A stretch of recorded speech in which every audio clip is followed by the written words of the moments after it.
Plane तेजी से आगे बढ़ रहा है, फिर ये उड़ कैसे गया? गाड़ी आगे बढ़ी तो आपको यहां से लगेगा कोई खींच रहा है आपको। जय हिंद। आज हम पढ़ेंगे कि हवाई जहाज उड़ता कैसे है, हवाई जहाज टेक ऑफ कैसे करता है। चलिए भाई, तैयार है? तो अब हवाई जहाज की ये स्पीड बढ़ाती हैं। कैसे बढ़ाती हैं? वही टर्बोफैन इंजन चलता है, हवा को खींचता है, कंप्रेस करके पीछे फेंकता है और प्लेन आगे बढ़ता है। अब प्लेन तेजी से आगे बढ़ रहा है, फिर ये उड़ कैसे गया? इसको समझने के लिए प्लेन के विंग्स को समझना होगा। आइए एरोप्लेन के विंग्स को समझते हैं। तो एरोप्लेन का जो विंग्स होता है ये एयर फॉइल से बना होता है। इसके अंदर इस तरह से ऐसे एयर फॉइल बहुत सारे लगे होते हैं। कैसे होते हैं एयर फॉइल? ये देखो, हमने प्लेन के विंग का ऊपर का पोर्शन ऐसे फाड़ दिया।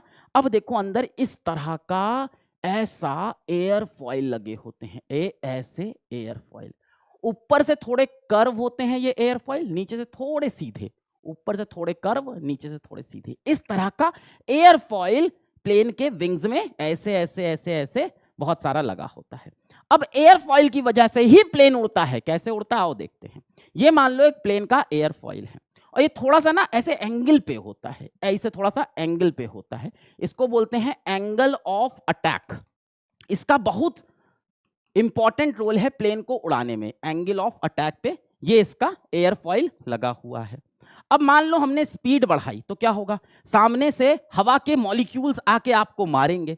तो सीन कुछ ऐसा दिखेगा कि आपने इस तरफ बढ़ा रहे हो प्लेन को तेजी से, इस तरफ आगे की तरफ बढ़ाए, सामने से एयर के मॉलिक्यूल्स आके पड़ पड़ पड़ पड़ आपको मारे।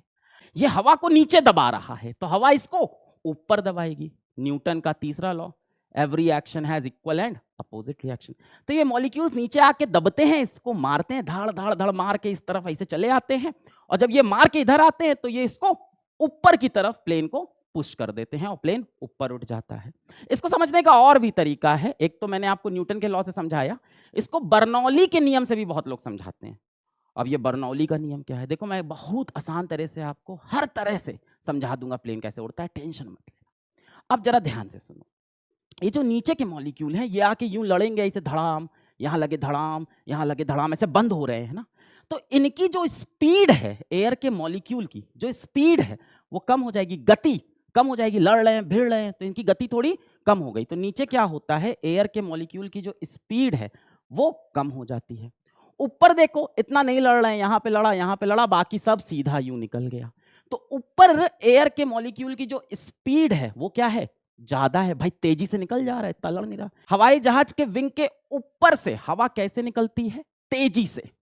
और नीचे से हवा कैसे निकलती है? थोड़ी धीमे। जहां स्पीड, गति कम हुई हवा की, वहां प्रेशर, दबाव ज्यादा हुआ। और जहां गति ज्यादा हुई वहां दबाव, प्रेशर कम हुआ। तो ऊपर प्रेशर कम, नीचे प्रेशर ज्यादा, ऊपर की तरफ ये उठ जाएगा। अब इसको और ज्यादा फील करने की कोशिश करो। जब हाथ को ऐसे किए हुए हो आप और कार के बाहर हाथ निकाले हुए हो और कार बढ़ रही है और हवा तेजी से आ रही है, तो एक तो ये नीचे वाली हवा आपको ऊपर फेंक रही है, साथ ही साथ यहाँ पे आपके पीछे देखो हवा एकदम नहीं है, यहाँ पे हवा कम हो गई, यहाँ पे वैक्यूम जैसा बन गया। आप इसको आंख बंद करके सोचो और कार में बैठ के भी देखना ये चीज। जब गाड़ी आगे बढ़ी तो आपको यहाँ से लगेगा कोई खींच रहा है आपको, क्योंकि यहाँ पे वैक्यूम जैसा है तो ये आपको ऊपर की तरफ खींचता है। अच्छा, ये जो खिंचाव है, ये जिसकी वजह से आप ऊपर उठ रहे हो, इसको हम लोग बोलते हैं लिफ्ट।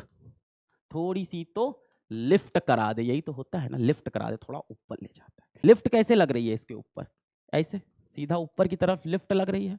अब ये लिफ्ट क्या इसको ऐसे एकदम सीधा उड़ जाता है? नहीं। हवाई जहाज आपने देखा है ये उड़ता है। ये कैसे होता है आओ समझते हैं। तो मूवीज वगैरह में, कार्टून वगैरह में आपने देखा होगा कि हवाई जहाज को उड़ाने के लिए पायलट ऐसे स्टीयरिंग व्हील को ऐसे खींचता है अपने से, और हवाई जहाज ऐसे। कार्टून में तो देखा होगा ऐसे, जितनी कस के खींचते हैं उतनी तेज ऊपर चला जाता है। अब ये स्टीयरिंग व्हील क्या काम करती है? जब आप इसको यूं खींचते हो ना, तो हवाई जहाज की टेल में, पीछे वाले हिस्से में, यहां पे एक चीज होती है, इसको बोलते हैं एलिवेटर। एलिवेटर नाम याद रखने से कोई मतलब नहीं है, फिजिक्स समझो भाई इसके अंदर की। एलिवेटर। अब ये जो एलिवेटर है ये ऐसे नीचे और ऐसे ऊपर हो सकता है, ऐसे नीचे और ऐसे ऊपर। ये देखो यहाँ पे लगा हुआ है एलिवेटर। ये ऐसे ऊपर भी आ सकता है, ऐसे नीचे भी जा सकता है। अब इससे क्या होता है, जब आप इसको स्टीयरिंग व्हील को यूं ऐसे खींचते हो तो ये एलिवेटर को ऊपर की तरफ उठा देता है। क्या करता है? एलिवेटर को ऊपर की तरफ उठा दिया। अब ऊपर की तरफ उठा दिया तो क्या हुआ? तेजी से आप भाग रहे हो, आपने ये खींचा, एलिवेटर ऐसे ऊपर उठ गया।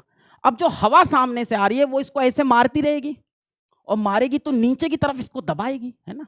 ए ऐसे देखो, ये मान लो जहाज है आपका, और यहाँ पे एलिवेटर आपने ऊपर की तरफ खोल दिया, तो क्या होगा, हवा आके इसको मारेगी, और मारेगी तो क्या प्लेन को नीचे की तरफ झुकाएगी, तो प्लेन की टेल पे नीचे की तरफ क्या लगती है, फोर्स लगती है। और यहां से पंख पे क्या लग रहा है, ऊपर की तरफ लिफ्ट, क्योंकि ये हवा को नीचे दबा रहा है। अब देखो, टेल पे नीचे की तरफ फोर्स लगी तो क्या हुआ, टेल नीचे आ गई। और अब एक ही चीज सुनो, जैसे ही टेल पे नीचे फोर्स लगी, यहां पे ऊपर क्या लग रहा है, लिफ्ट का फोर्स, ये ऐसे ऊपर उठ गया, तो टेल नीचे जाती है और नोज ऊपर, और हवाई जहाज को ऐसे खींचा। ये किसकी वजह से होता है, पीछे लगे एलिवेटर की वजह से। ये एलिवेटर खुल के ऐसे ऊपर आ गया, हवा ऐसे मान लो प्लेन ऐसे जा रहा है और एलिवेटर ऐसे हो गया, तो भाई आगे से हवा इसको मारेगी, धड़ धड़ धड़ धड़ ऐसे झुकेगा और जहाज ऐसे उठ जाएगा। अब इससे एक फायदा और होता है, ध्यान से सुनना, बुरी का फिजिक्स। जैसे ही ये टेढ़ा हुआ, एक बहुत बड़ा फायदा हुआ आपको कि आपका एंगल ऑफ अटैक और बढ़ गया, जहाज ऐसे हो गया तो एंगल ऑफ अटैक और बढ़ गया। अब और बहुत सारे एयर मॉलिक्यूल इसको नीचे से आके यूं मारेंगे और इसको लिफ्ट और ज्यादा मिलेगी, तो ये तेजी से ऊपर की तरफ चढ़ने लगता है और इस तरह से हवाई जहाज टेक ऑफ करता है।